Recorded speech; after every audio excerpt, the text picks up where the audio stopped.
Le vrai faux de l'info de la matinale, c'est avec vous Laurent Guimier, bonjour. Bonjour Thomas. Ce matin, vous passez votre détecteur de mensonges sur les tablettes numériques. Oui, on parle beaucoup de produits high-tech ce matin avec Apple notamment, mais aussi parce que la ministre de la Culture veut taxer les tablettes pour financer la création.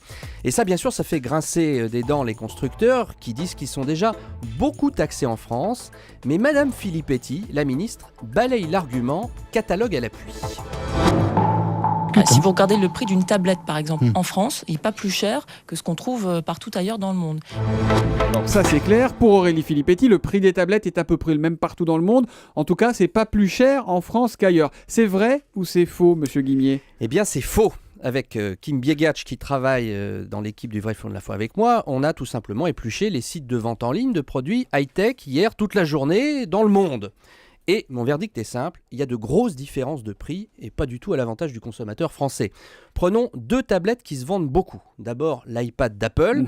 Le même modèle est vendu 509 € en France et 499 $ aux États-Unis. Ah, dollars. Je dis bien dollars. Ce qui veut dire qu'en euros, notre iPad à 509 € en France est vendu 368 € seulement aux États-Unis. Il y a donc 141 € de différence. C'est énorme. Même constat pour la grande concurrente, la Nexus de Google. Le même modèle est vendu 229 € en France et seulement 169 € aux États-Unis. Donc, la ministre ne peut pas dire que les tablettes vendues en France ne sont pas vendues plus chères qu'ailleurs dans le monde. Sauf si elle compte le prix du billet d'avion pour aller les chercher là-bas, évidemment. Ça, c'est un autre problème. Qu'est-ce qui explique cette différence, Laurent ? Entre la France et les États-Unis, c'est la TVA, tout simplement. Nous, on la paye plein pot, 19,6. Les Américains payent des taxes sur la valeur ajoutée beaucoup plus faibles, État par État. D'ailleurs, il ne faut pas se plaindre, j'ai envie de vous dire, parce qu'on a trouvé pire que nous ailleurs dans le monde à cause des taxes, notamment au Brésil, en Pologne ou en Suède par exemple. Là aussi, on a vérifié les catalogues chaque fois dans le pays. Là, l'iPad est vendu plus cher qu'en France. Bon, revenons à notre taxe en France. Si elle est votée, ça veut dire évidemment très concrètement, très naturellement que le ticket de caisse va s'alourdir. On est d'accord ?